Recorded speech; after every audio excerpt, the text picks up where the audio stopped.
Hey guys, welcome back to the channel. This is my IS200 drift car.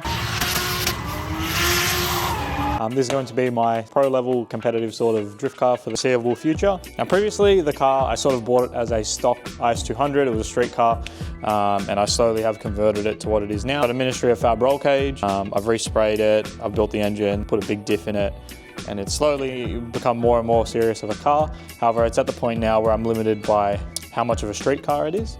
Now it's no longer registered and it is a full track car, but it still has, you know, the stock dash and like all the aircon system. There's still most of the interior in there. Still got a standard type of engine. We've got a lot of standard factory wiring with like old hacked up previous owner mess.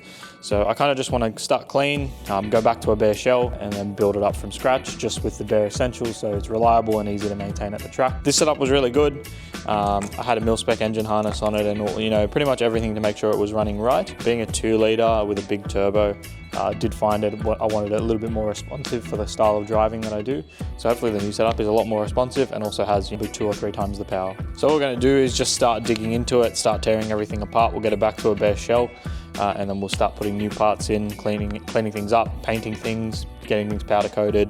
I'll pretty much take you guys through the whole sort of process so that you could build your own sort of pro level drift car at home. Obviously there is a cost barrier, but if you can get good deals on parts, the labor itself is actually not that hard and it's definitely something that someone could do themselves as long as you're mechanically minded. So in this series, we're going to cover everything from doing paint work, fabrication, mechanical work, tuning, chassis setup, suspension setup, pretty much everything. And that way, you know, you can sort of follow along at home and then you can pick and choose which parts suit you and build, you know, your sort of perfect track car or even street car. Okay, so we're on the car now and I've started to drain all of the fluids. So I've just got a bucket under there, oil's out, coolant's out. I'll drain the gearbox and then we can just start ripping everything apart. Pretty much nothing needs to stay in the engine bay because I am going to just quickly paint it and I'm deleting the ABS, all of the stock wiring and everything like that. This part of the process is pretty easy. I'm just going to pull the whole front end apart, deleting aircon. It's all got to come out anyway and we'll pull the engine and gearbox out the front. So this is a 1G-FE. This is what comes in an IS200. This one is heavily modified. It's got forged internals out of a 1G GTE, a Garrett GDX 3071R turbo, a custom intake manifold, put out about 320 kilowatt. I'm doing another setup for a friend very similar, so I'll put some videos up on that. It was a good, reliable setup. I had some coolant leaks that I didn't address at a drift day, and it did blow the head gasket. Now, with the way the car is set up now, I've always sort of just been adding things to it. Like, for example, the oil cooler. You know, one day I noticed the temps were getting a bit high, so I just added an oil cooler, and it was just sort of zip tied in place. The theory is I'll be able to plan out this build a lot better. Starting from scratch, everything will have a purpose and everything will be done properly. While that's all draining, one thing I want to say is do not start something like this unless you are positive you can finish it. Like with a show car, it's one thing, you know, you'll build it over a long period of time to make it really nice. And then by the end of it, you're excited to show it off. But something like this is designed to, you know, put in seat time, get better at driving. So only go as far as you have the time to sort of put in. So if you don't have a lot of time, don't go taking the whole car apart. Just add things here and there and just do it the way I did it before. So just fix issues as they come and try and make the car as simple as you can without stripping it apart.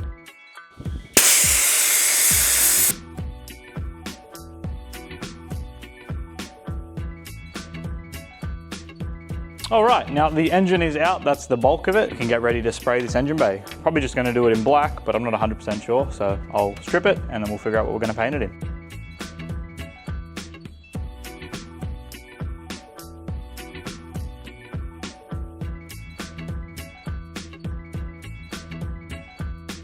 All right, now we're at the next problem. So the next issue we have is the wheel arches. And the issue that I have is with 18-inch wheels, I am hitting this sort of tub here.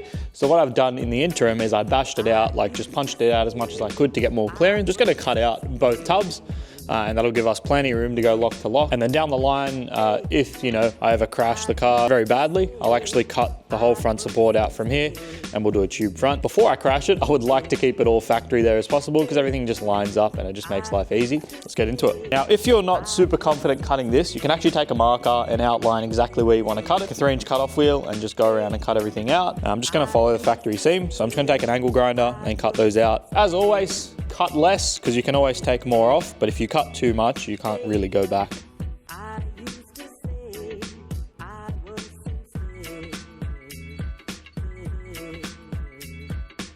All the factory mounts for the fender are still there, so the guard will still mount up nicely.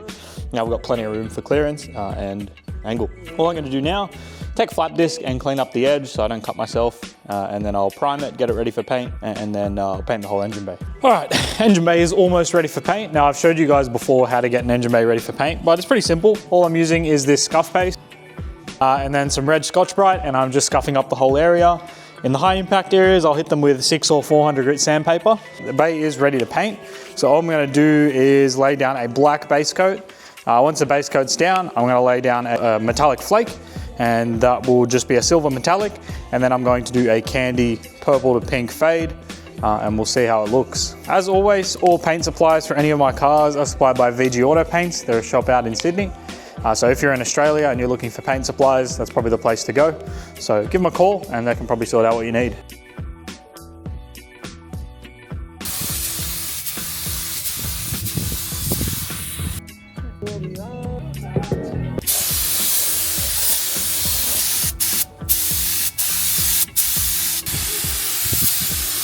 All right, so apologies for the wind noise, but I've just finished spraying. Had some complications. The candy pink that I got, unfortunately, wasn't actually a candy. So I mixed up some just rudimentary colors with what I had on the shelf, and I made this sort of purple to pink metallic fade. So I think it looks pretty good.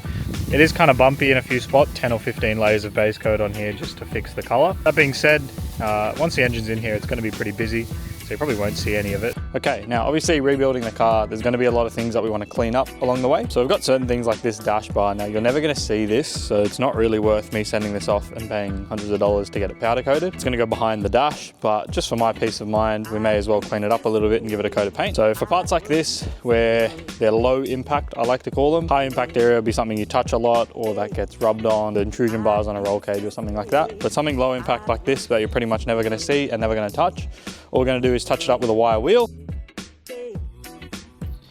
All right, so slowly making my way through the mess. I've taken every single wire out of the car.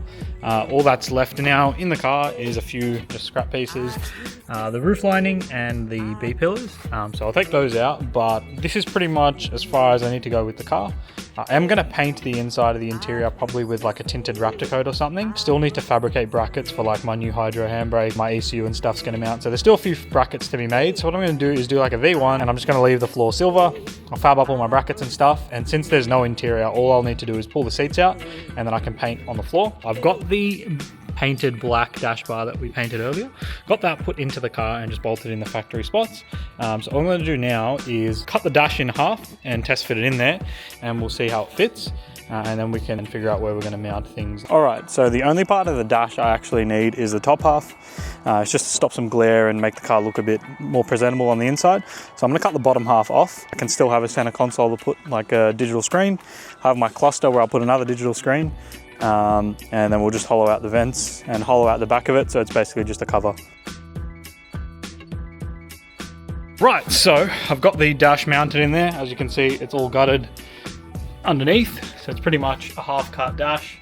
So now we've got heaps of room to work underneath there, and it'll still have a good appearance. We'll probably end up painting it matte black or something, but it'll still look like a car. And now we've got a good reference for where everything's going to sit, where we can put our hydro, where we can mount our keypad, where we can mount our 2 screens. And yeah, but that's it for the interior for now. So just a quick recap. We got the whole car stripped back to a bare shell. We sanded and painted the engine bay. We cut the tubs out. We cut the dash out, and we've pretty much got the interior to a state where we're ready to start mounting things and doing stuff. So from here, it's pretty much just all fabrication, fitting new stuff, going through wiring, going through chassis setup, brake setup, setting up the hydro. Pretty much all the fun stuff starts now. This was kind of the boring part, taking it all apart. I'm also going to be covering doing the engine build. I'm not going to delve too much into that right now, but I'll be showing you some tips and tricks on how to build a motor that's designed for drifting, whilst also not cutting the budget insanely. So yeah, we're going to keep the roots of this professional level build, whilst also sticking to sort of a not $1 million race team budget, and also not a skill set that requires years and years and years of training. So yeah, stay tuned for the next video, and I'll show you how to drive a car like this with a driver that's not insanely talented. Anyway, I'm yapping. Let's cut the video here.